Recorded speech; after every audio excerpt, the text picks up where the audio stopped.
What's up, you guys? This is Mike Hall coming at you, and today I've got an awesome podcast. I've got Eric Malmberg, leader of the ship over at RE/MAX Advantage Plus, and then I have my wonderful sister Samantha here, who leads the Hancock Group. And we're going to get into it and just talk about the business. I want to really know about how Eric got started in the business and what it's been like being through like two really hard selling seasons. And so we're going to jump into it right now. Eric, can you introduce yourself a little bit? Yeah, Eric Malmberg.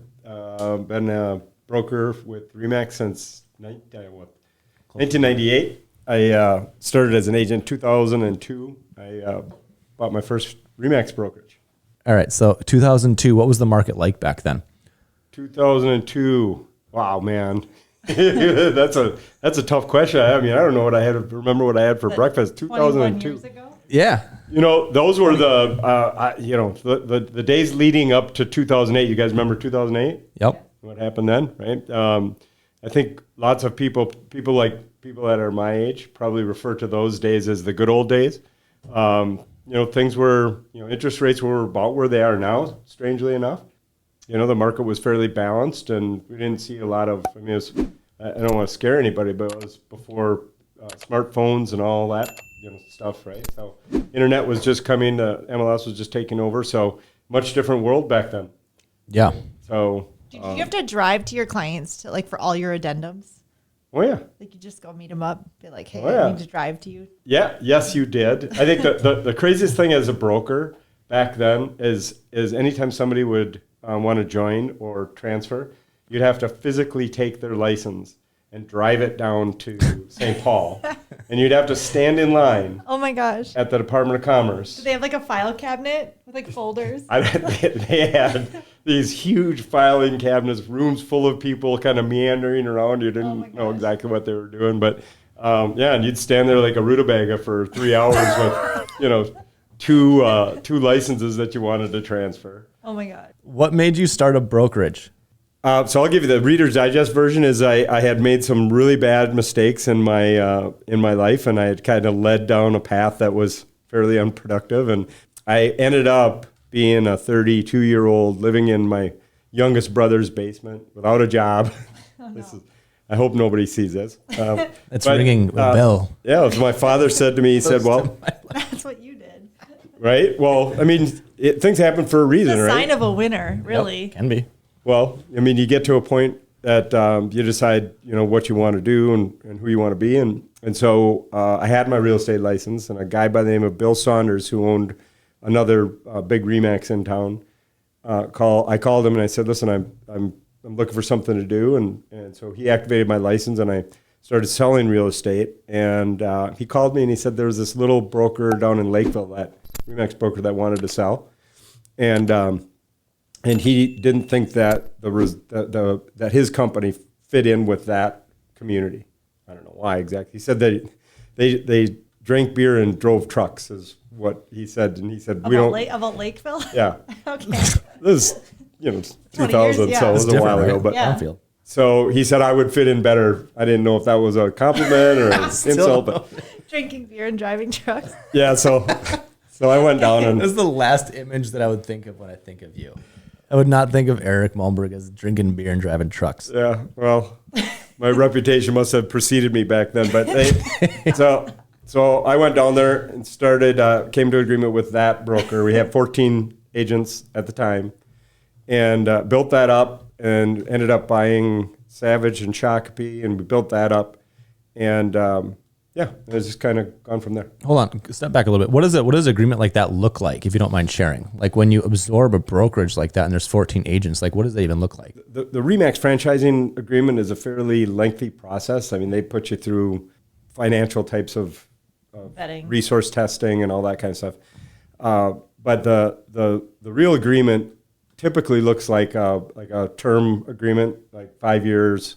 We'll give you a little bit of money up front, and then we have to retain the agents, and we have to build on top of whatever it is that we purchase. Yep. So it's more of a term agreement. Just like a typical business buyout, basically, right? Like a business buyout. I mean, you pay the I think the multiple at the time was like 3.5 times whatever the book value is, but most I mean, most agents don't believe this, but brokers don't make any money. Yeah. So you can, hey, train's back. That's great. That's why we have these mics, by the way. They don't even hear it. Oh, really? Yeah. Buying the brokerage, and you started acquiring different locations, and it sounds like the growth is happening. Where did the growth come from? Yeah, so we talked about 2008. 2008 came, and the brokers that weren't making money in the good times really weren't making money when 2008 showed up. And so we saw an aggregation, consolidation in the market, and we were in buy mode. So we were fortunate enough to know and have a good relationship with many of the RE/MAX brokers. So some of them were at that point where they were thinking of getting out anyway. So we acquired a couple of larger RE/MAX brokerages, grew by a couple hundred agents. Awesome. And yeah. So basically grow when everybody else is contracting.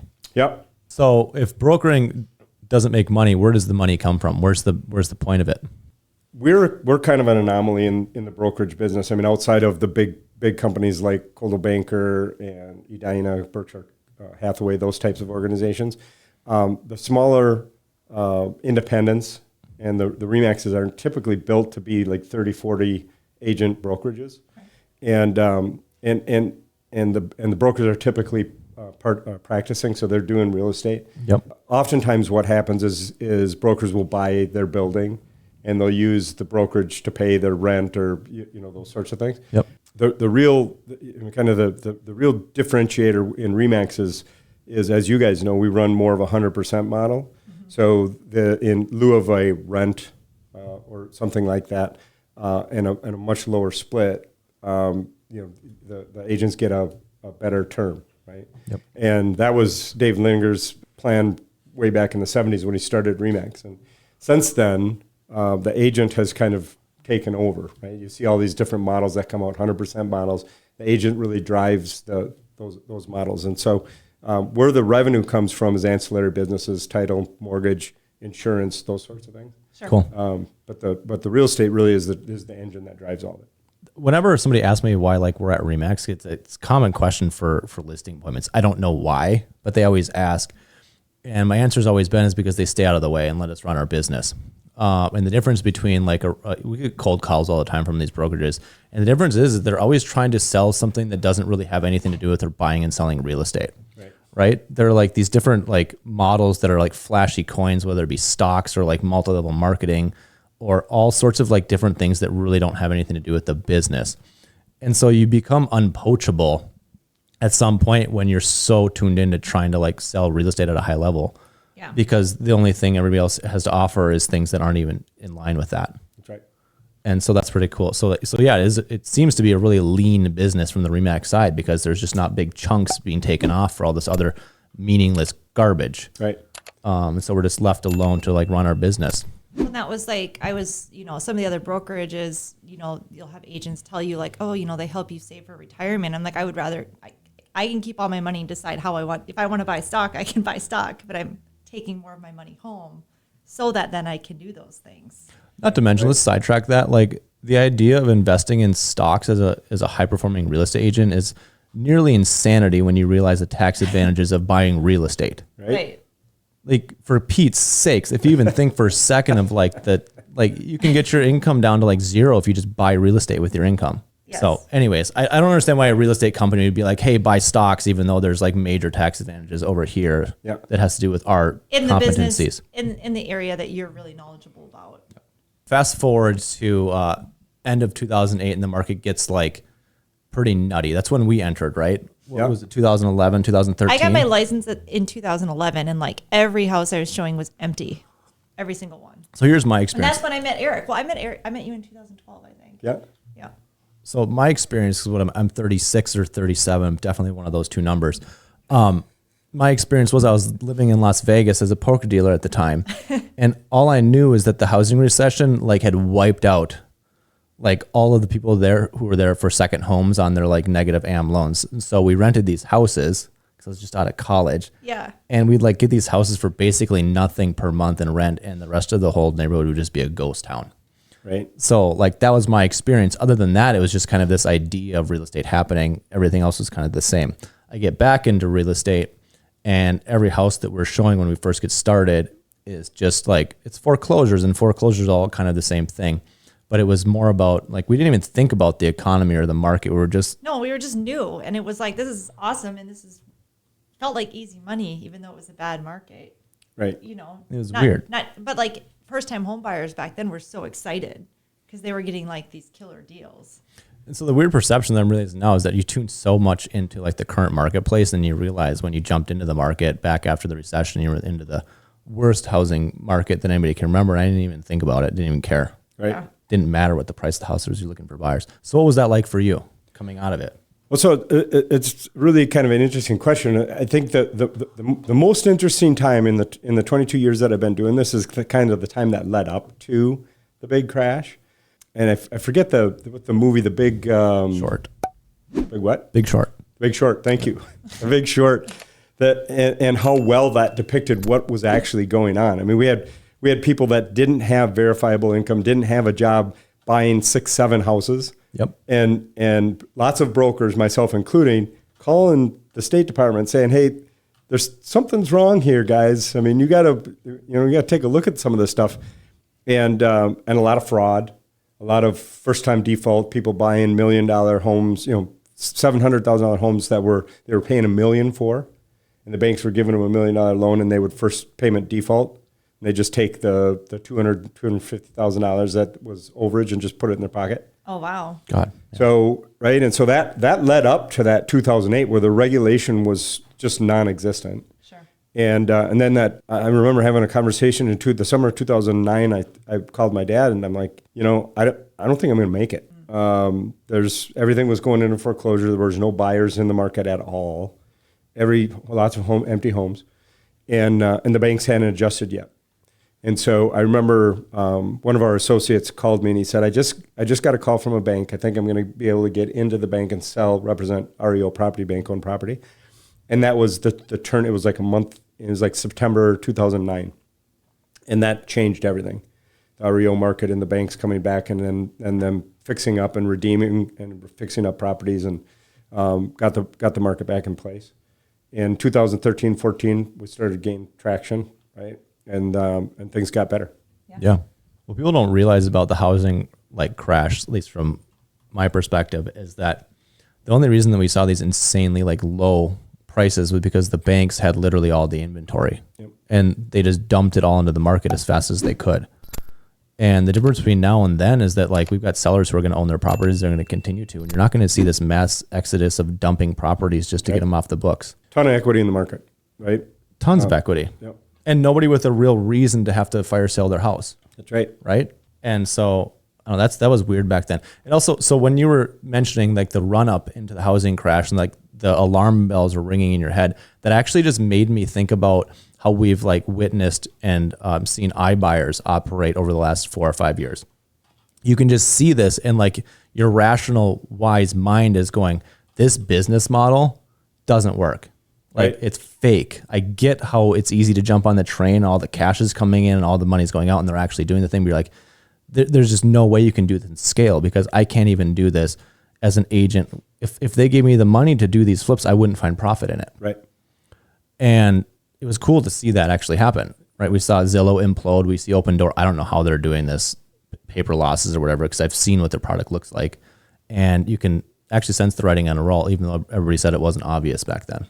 Yeah, so Chris Geller, the former president of the Minnesota Association of Realtors, I had many long conversations about the creating a false demand in the marketplace, and how that would lead to a catastrophic change in homesteading and the idea of the U.S. dream being owning a home and those sorts of things, right? And how companies like Zillow and all these different iBuyers that came into the market they were just more intermediaries than anything else. But they would create this huge false demand because they're not homesteading. They're buying in properties, either flipping them or putting them in an inventory and then renting them to people. But it would create this longer term false demand which would drive up the prices. of homes and make it almost impossible for first-time home buyers to get into the business. Now, we're seeing, we debated that 10 years ago. Try to find a first-time home buyer in the 12-county metro area, first-time home buyer home in the 12. I mean, if something comes on outside of a townhome or, there's not many under 300. No. Yeah. And it's going north, right? I mean, and even with the higher interest rates, we're not seeing a lot of depressed opportunity that's out there. So I think it's problematic. I think I don't know how it's all going to end, but I just got to believe in capitalism, and hopefully it'll all work out. I was thinking about capitalism, like how it's going to solve it. I'm like, what do you think the chances of banks solving for it with 40 years and stuff like that coming out? I think that's an answer looking for a problem. I mean, the simple fact is that extending Kind of what our government does, though, right? That's, I mean, if you look at past behavior, that's what they did. Just expand the debt limit, raise the taxes, expand the mortgage terms. It's scary to me. It's car loans, they're putting car and trailer loans out to 15 years now. Well, okay, that's exactly where I was going with that. Okay, so I can't afford a new car. Well, I can if I lease it over 15 years. Well, what's the expected lifespan? Right. Like 7 years. Right. So, what are you going to do with the 8 years that you've got a liability on your balance sheet, but it's not worth anything? Yeah. Right. And it's a little different with real estate, obviously, but I think it's the same, just a different version of the same equation. Right. And I also think, and I was thinking about this a lot yesterday, honestly. I'm like, diving deep into these things, this is very interesting to me, talking about like how the market's going to correct or what it's going to do. But like at some level, it's like probably highly toxic to actually selling real estate, right? Instead of just focusing on solving the problems right now and versus like what's going to happen. Yeah. And so like, I think there's a good balance between like when you're thinking about these things and like really bringing it back to like, hold on a second, like our job is to help people solve problems right now. And so I don't know, that's just something that, that's obviously you can go sideways. I mean, this is like that black hole that you just keep dumping energy and resources into, and you never get anything out. Yep. The thing that I always tell folks is, control what you can control, right? Focus on what you can control. Yeah. And do what you can to move your own needle. Don't worry about the things that are outside of your control, because it's just wasted energy, right? Totally. Like in the current marketplace, like you look back in your year and it's like, dude, all the people who are selling are the people who obviously should be buying and selling right now, right? It's grandma and grandpa who are dead or they're still alive and they need to go, or relocations, and they're all out there and still moving. So there's always somebody. It's like focusing on finding that person, right? Right. Cool. What else is going on? Again, I appreciate you inviting me to come on and hang out with you guys for a little bit. I would say this and this is somewhat of a self-serving message, but I'll tell you I'm getting asked on a pretty frequent basis these days, like what's going on with the market and are things going good? Are they bad or whatever? The market is down for a second year in a row. We should be, 15 to 20% down. And, but what I see in the marketplace is the people that continue to show up, the people that are solving the problem that's not the problem for today, but the problem that's 3-6 months in advance. Those are the ones that are seeing success. The people that are doing they have a plan and they're working their plan. The real estate, we call them real estate professionals at RE/MAX Advantage Plus. You guys are among the top of those folks. And so to the message of anybody that's out there listening in the consumer world, the best advice that I can give you when you're contemplating buying or selling a house is to find someone like Samantha and Mike and to hire them and to utilize all the skill, resource, all their experience to your advantage, because I'll tell you, it's meaningful. It's really meaningful. Thank you. What's happening to like the overall agent pool right now? Like what's going on? Well, so we had a few hundred, maybe 1,000 folks that sunsetted their license in June when automatic renewal happened. In Minnesota? In Minnesota, just in Minnesota. And we were, frankly, I was hoping for more. Yes, same. Right? That's crazy. Weren't we all? I don't get that, why the state sets the bar so low for somebody who is managing potentially somebody's largest financial asset and transaction in their life. And you got to be 18, sane and sober and pass a test. Take 90 hours and pass a test, right? You don't have to be sane. Not sane, No. necessarily you don't sober. know many real estate agents if you think we're sane. Even more problematic is the fact that you have to do 15 hours of continuing education a year just to keep the license. So you've got, 27,000 licensees in Minnesota, and 19,000 of them haven't done a transaction in 2023. Yep. What's going on with the folks who were doing like 10 to 15 deals and now they're down to 1 to 2? Like, what's going on in that marketplace? Hopefully there's not a lot at RE/MAX. I mean, there's been that middle group that's been affected the most. The ones that, are gregarious folks that have a lot of friends but didn't really work a business. They're the ones that people waited for the phone to ring. Yep. They're the ones that are paying the most in this market. Yeah. That's starting, even now I'm starting to see more activity, more showings on a listing average. And so I'm hoping, traditionally election years are always strong. So that last quarter of the year going into the election is usually kind of the momentum months. So I'm hoping that 2024 is going to be better than 2023. I think most people thought that interest rates probably would have already stabilized and we'd already be seeing those positive Fed signals at this point in time. When do you think it doesn't feel like it anymore, right? It kind of, the vibe is like, it's probably going to hang out here. Might even get worse for the foreseeable future. What are you feeling? Man, I was hoping you wouldn't ask that question. It's speculating, so this is garbage, right? It could literally go to 2% next month. No, that's the disclaimer, right? Right. I know I was a C+ student at Gustavus and graduated with the psychology degree, so take it for what it's worth. But I remember back in 2008, I remember giving my speech at my end of the year, and I'm going to go a little sideways on you, so bear with me. But I did all my research, right? I listened to everybody, and what the experts were saying was that the housing market was going to find some balance and come to a soft landing, quote unquote, soft landing. That was January 2008. 4 years later, half the market's decimated, right? That type of thing. So the big brain folks out in Washington, I think, are speculating that we're going to find some solid ground here sometime soon. But I would say we'll probably kind of trudge along for a while with the financial markets and the housing markets and try to find some stability sometime fourth quarter of this year. And those things will manifest. The positive aspects will manifest sometime in spring of 2024, and second half of 2024, I think, should be good. That seems about right. Because we're hit fall and winter market, and we're going to start seeing headlines coming out that the prices are going down, and they're all going to be saying that. But that's our typical seasonality. So that's coming. Yep. Right. Cool. That kind of makes sense, but also could make no sense. Right. That's good. Who knows? Well, the volatility of the world right now, right? I mean, something bad happens over in the Middle East. Something happens in with China and Japan. I mean, we could be going real sideways on all this stuff real quickly if we don't find some stability in the national markets. Kind of feels like we're more vulnerable to black swan events than we have been, at least from the rest of my life. I feel 100%. Like we're much more vulnerable to that. Right? 100% agree. So you see the stability now, but that could just be completely caught off guard, especially after we experienced the last few years. That's nuts.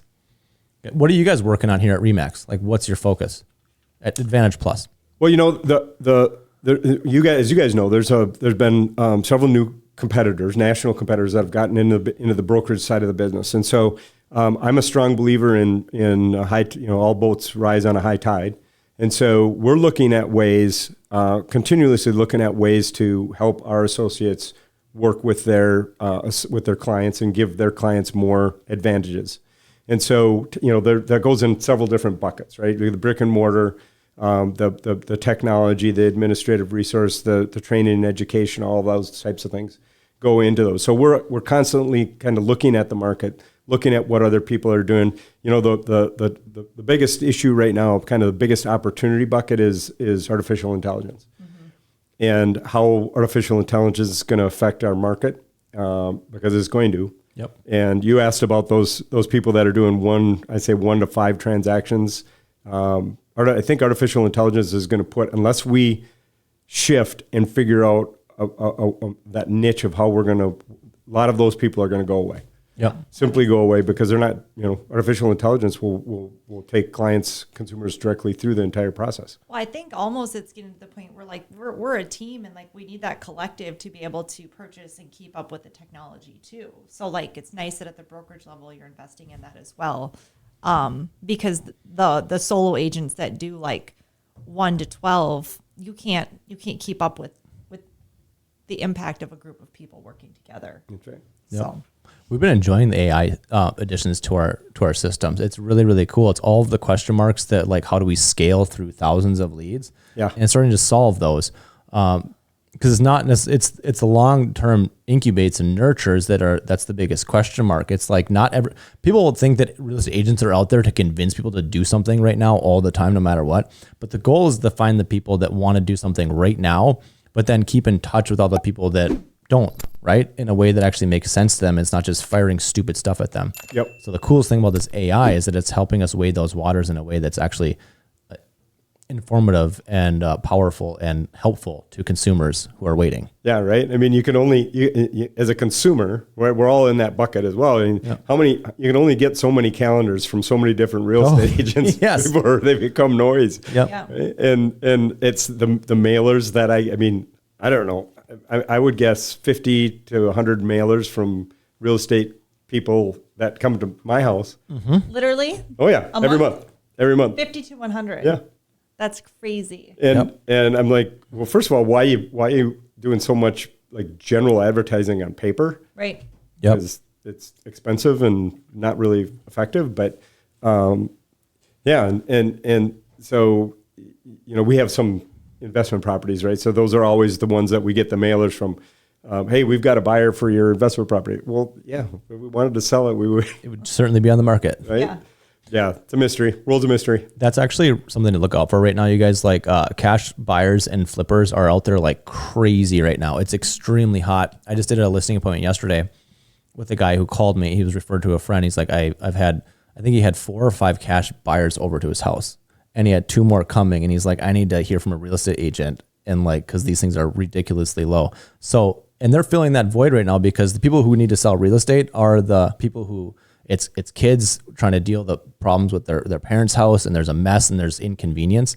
So like, man, look out for that. It's a big thing that's going on. I don't know if it's always been that way, but I couldn't believe it that this guy literally had 6 people through his house. Yeah. Oh, it's crazy. The buyer pool, the buyer and seller pool profiles that are out there right now are unlike anything that we've seen in the past. And so some of it's, I mean, it is what it is, right? We just got to work with what we're given, what's in front of us, and we'll get through all of that. We'll get through the mortgage rate challenges that we have that are out there. I think what's really interesting to me right now is the number of folks that have ill will for the consumer, for the home buyer, and what they're doing. I don't know if you guys have seen this yet, but there was a company that I think they're out of California, strangely enough, where they went and they would give consumers $1,500, and for that they would get some home improvement tips and get like a pamphlet, right? But they would have to sign an agreement that said for the next 30 years, if you buy or sell your house, you have to use us. Oh my gosh. And so we've had 4 or 5 of them. And we just had another one, and of course we turned them right over to the Department of Commerce because I'm not sure that I'm not a lawyer, by the way, but I'm not sure it's illegal or not. Yeah. But we got these poor souls, and almost always they're 60-plus-year-old folks that hey, you're gonna give me $1,500 and I get a pamphlet. They kind of go into it without any expectation, and then they put their house on the market and they get this really nasty letter from a lawyer somewhere saying, wow, you now owe us 7% of whatever your home value is. Oh my wow, gosh. that's nasty. That's so like before I told the story, I'm like, I want to share this thing, and it was about that. It's about the consumers not understanding like actually what's going on with their transaction. These people were floored. Specifically yesterday, they were floored at how like nice their property actually was because everybody else had gone in there and lied to them about the condition of their property. And it blew them away when I said that, like, yeah, like I'll match a cash offer, but I'm going to be honest with you, I'm not doing anything. I'm taking your stuff out that has to go anyways. I'm going to put it on the market because it's nice. Right. And they couldn't believe that their house was nice because they just didn't even understand where the market was at for their property. So like, yeah, there's manipulation all over the place. For the older you get and the more inconvenienced you are, the higher the manipulation it comes. Yeah. I don't know if you guys have noticed this or if your listeners will agree with this or not, but as a broker, what I've found is that people are genuinely not nice to each other. Yeah. That everything seems to be kind of like politics these days. It's like you're either left or you're right. You're either one or two. Everything is binary. Yeah. And I miss the days. You asked me what it was like, the market was like in 2000 when I started. When you had a disagreement, you talk to the other person, you pick up the phone, and you have a conversation, and you probably find 90% of the time you find common ground, and you move forward. But you showed each other respect, and that in the world, the broker world these days, it's the first conversation you have is typically a threat. Yeah. I'm like, well, why don't we start with solutions first? Yeah. And if we can't find a solution, then you can threaten me later. Yeah. Right?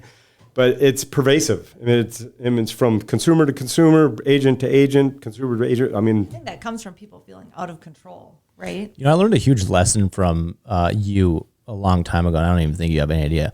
But I had a dispute with an agent on our team, and we got after it. I called you, he called you, and you were like, talk to each other.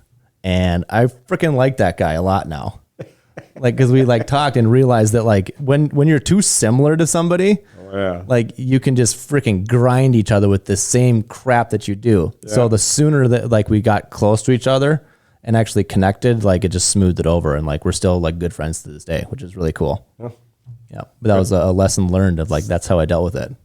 Yeah. I've learned a lot of different lessons. Bill Saunders was my original mentor, and he was like the most human, just kind person that you could ever imagine. It was just he was such a delight to be with, and he was my mentor. So he always said, he gave several different lessons, one of which he's like, solve all your problems as quickly as you can. Always pay at first resolution with lawyers. He said, no matter if the first time they give you a resolution, take it, because it never gets better. Just be done. Right. And then, but he was always, he was a big proponent of communication. Right. Yeah, that's huge. Talk to each other. So. Yeah, I call Sam all the time, and typically her like response is like, "You're fine. Like, just talk to them, and then it solves everything." Yeah. Well, and then I guess that's like, I guess just kind of plugging this brokerage is one of my favorite things about being here is like you do have people to talk to. Like we're not in a cloud. Yep. We're not like avatars on a screen. Like it's so great. I can call you. I can call Kate. I can call Katie. Like there are people to help you work through those things. So. That's literally like one of my favorites. People are like, why are you there? I'm like, well, there's an office and there's good people and there's people that you can learn from that are like real and they're here. Yeah, so thank you. Yeah. I think that you maintaining that and not like getting rid of your offices or getting rid of staff is like what makes it special. Yeah. Well, people are, I mean, we're a people first leadership development company, right? That's how we define ourselves, not as a real estate brokerage. And so we work hard on finding good people and people that, I mean, even as I was driving over here today, we had a conversation about how we are here for our associates, and that's beginning and rule. So, that's what we live by. So I'm glad to. Totally. I think life is easier that way. And last comment here, like we started, we're looking to add agents to our team right now. And we had interviews with 2 or 3 first-time home buyers or first-time agents this year. And we went down the barrel of that, and we just realized that that's like a really risky thing, and we're actually looking for professionals, right? Yeah. And so like we actually found ourselves in that as well, because man, we've had a lot of first-time agents, and they sputter out, they make all the problems, and they just cost you a bunch of money, and they're gone. Yeah. And so like following that business model, like having some like legit professionals working here, it serves the clients well, it serves yourself well, and it's just like, I don't know, it's a good model. Yeah, I mean, you guys talk, Sam's always talked about culture and how important it was, and having the right people, like-minded people, part of the organization. And I can tell you, we can go out and capture 10, 15 newer agents for you today.